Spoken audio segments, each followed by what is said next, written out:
Assalamu alaikum. Welcome to Psychic Learners Academy by Bea Baloch, and my name is Nooreen Fatima.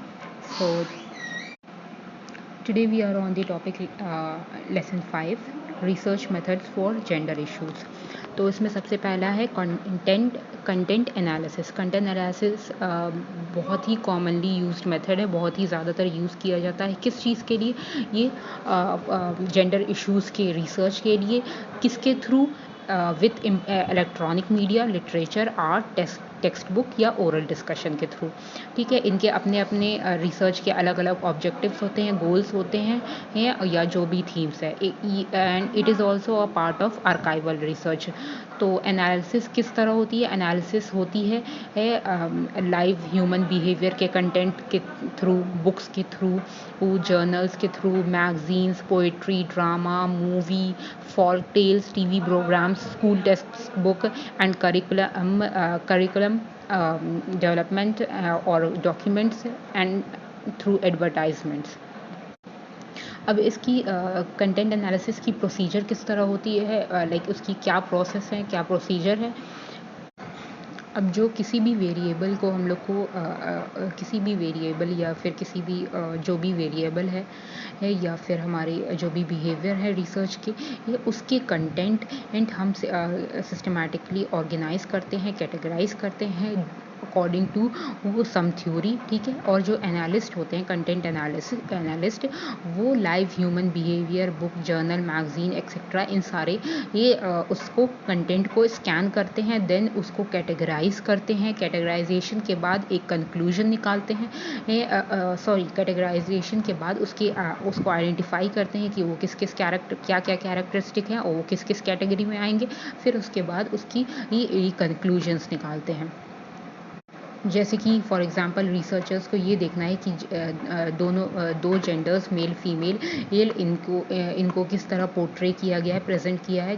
तो वो दो content ले लेते हैं या फिर 3-4 कंटेंट ले लेते हैं। फॉर एग्जांपल एक टीवी प्रोग्राम के थ्रू हमें पता चल जाता है मेल को किस तरह पोर्ट्रे किया जा रहा है, फीमेल को किस तरह पोर्ट्रे किया जाता है। टेक्स्ट बुक्स में दिख जाता है मेल को कैसे या फीमेल को कैसे पोर्ट्रे किया जा रहा है, या फिर कुछ किसी मैगजीन में भी दिख जाता है ये चीज़, या ड्रामा, मूवीज़ या किसी भी पोएट्री में किस तरह शो करा जा रहा है। या जो मेन जो कभी किसी से मिल करके या किसी को बिहेवियर ऑब्जर्व करके ये ह्यूमन बिहेवियर, उसमें भी पता चल जाता है लोग औरतों या फिर मर्दों के बारे में क्या ख्याल रखते हैं। Now few other descriptive methods are unobtrusive measures and archival data. Unobtrusive measures एक indirect observation है, या ये कह सकते हैं कि इनडायरेक्ट वे है डेटा कलेक्शन का। इसमें क्या होता है, इंफॉर्मेशन गैदर किया जाता है ये about the lifestyle, behaviour and habit of the people indirectly कैसे? ये अब जैसे कि फॉर एग्जांपल ले लेते हैं कि हमें जानना है कि इंडस वैली सिविलाइजेशन की या इजिप्शियन एरा की ये वुमेन या मैन कैसे रहते थे। तो उस टाइम के रिमेन्स, उस टाइम की फ्रेगमेंट्स, उस टाइम के ऑब्जेक्ट्स म्यूज़ियम के थ्रू या फिर वो थोड़े बहुत एक्सकेवेशंस के थ्रू वो हमें पता चल जाता है कि उस टाइम के लोग कैसे रहते थे। उनके ड्रेसेस का या फिर उनकी ज्वेलरीज या फिर उनकी जो भी बॉडीली ऑर्नामेंट्स या एडॉर्नामेंट्स थे, ये उनके थ्रू या ऑब्जेक्ट्स के थ्रू कि वो लोग कैसे रहते थे उस टाइम के लोग। तो it's a way of like indirect observation to get like subjects जब आप ये इन्वेस्टिगेशन कर रहे होते हो, सब्जेक्ट्स उस वक्त प्रेजेंट नहीं रहते हैं। दूसरा आता है कि प्रोडक्ट्स एंड यूज ट्रेसेस। तो किसी भी प्रोडक्ट को वो एक मेल किस तरह यूज़ करती है, एक फीमेल किस तरह यूज़ करती है, या फिर कौन सा यूज़ करती है, वो हमें पता चलता है प्रोडक्ट एंड यूज ट्रेसेस की तरह। ठीक है, और किसी भी एजुकेशनल इंस्टीट्यूशन या फिर किसी भी मॉन्यूमेंट को एक मेल किस तरह ले लेता है सॉरी मेल किस तरह लेता नहीं है, किसी भी एजुकेशनल इंस्टीट्यूशन या किसी भी मॉन्यूमेंट के वॉल्स पे जो डिपिक्ट रहते हैं, कभी कभी आप देखे बने होंगे, देखते कभी कभी आप देखे होते हैं कि ड्राइंग्स बने रहते हैं मेल के बारे में या कोई फीमेल के बारे में, या फिर कुछ नोट्स लिखे होते हैं, तो उससे भी पता चलता है कि ये जो सोसाइटी होती है, जो पीपल होते हैं, वो क्या ख्याल रखते हैं इसके बारे में, ये about the gender issues. Okay, फिर आपका आता है आर्काइवल डेटा या आर्काइवल रिसर्च। आर्काइवल रिसर्च एक तरह से समझ लीजिए कि किसी की ऑटोबायोग्राफी, किसी के बहुत पुराने न्यूज़पेपर्स में जाना, किसी के फोटोग्राफ्स के थ्रू, किसी के मूवीज़ या डॉक्यूमेंट्रीज़ या बायोग्राफीज़ या पहले की जो रिकॉर्ड्स हैं उसके थ्रू वो अपनी वो आपके वो लोग वो रिसर्च सॉरी वो सारे डेटा आपकी रिसर्च में आते हैं। वो सारे डेटास आप कलेक्ट करते हो पुराने न्यूज़पेपर्स से, या फिर पुराने लिटरेचर डॉक्यूमेंट्स से, या फिर जो पहले के रिकॉर्ड्स हैं, या पहले के फ़ोटोग्राफ्स हैं, या फिर पहले की बायोग्राफीज़ और ऑटोबायोग्राफीज़ हैं उसके थ्रू। तो यूजुअली आप आर्काइवल रिसर्च पब्लिक यूनिवर्सिटी या पब्लिक लाइब्रेरीज़ और यूनिवर्सिटी लाइब्रेरीज़ के थ्रू करते हो, गवर्नमेंट ऑफिसेज़, या फिर जो डेटा पहले से रहते हैं कंप्यूटर में, पुराने डेटा, या फिर टीवी या रेडियो लाइब्रेरीज़ के थ्रू। उसके बाद आता है एक्सपेरिमेंटल रिसर्च। एक्सपेरिमेंटल रिसर्च आप लोग कई बार पढ़ चुके होंगे, यू नो वेरी वेल कि इसमें ये एक through experiments we prove a research or a finding, or we test a hypothesis। तो एक्सपेरिमेंटल मेथड यूज़ किया जाता है। अब एक्सपेरिमेंटल डिज़ाइन एक तरह से डिज़ाइन समझ लीजिए कि किस तरह एक्सपेरिमेंट को कंडक्ट रहना है, क्या वेरिएबल्स रहेंगे, क्या कंडीशन रहनी चाहिए, ठीक है। एंड फाइनली एक्सपेरिमेंट एक रिसर्च प्रोसीजर है जहाँ पे ये इंडिपेंडेंट को वेरिएबल को मैनिपुलेट किया जाता है और उसका इफ़ेक्ट हमें डिपेंडेंट वेरिएबल पे दिखता है। ओके, और इसमें कुछ कंडीशंस को कंट्रोल भी किया जाता है। When do we need to conduct experiment? Experiment कब कंडक्ट किया जाता है? एक्सपेरिमेंट की ज़रूरत तब पड़ती है जब हमें हाइपोथेसिस टेस्ट करना हो, या फिर हमें एक कोई वो रिजल्ट देखना हो किसी के ट्रीटमेंट का, किसी के बिहेवियर का, या किसी के प्रोग्राम का, या फिर हमें cause and effect relationship check करनी है। मेन कंपोनेंट्स क्या है?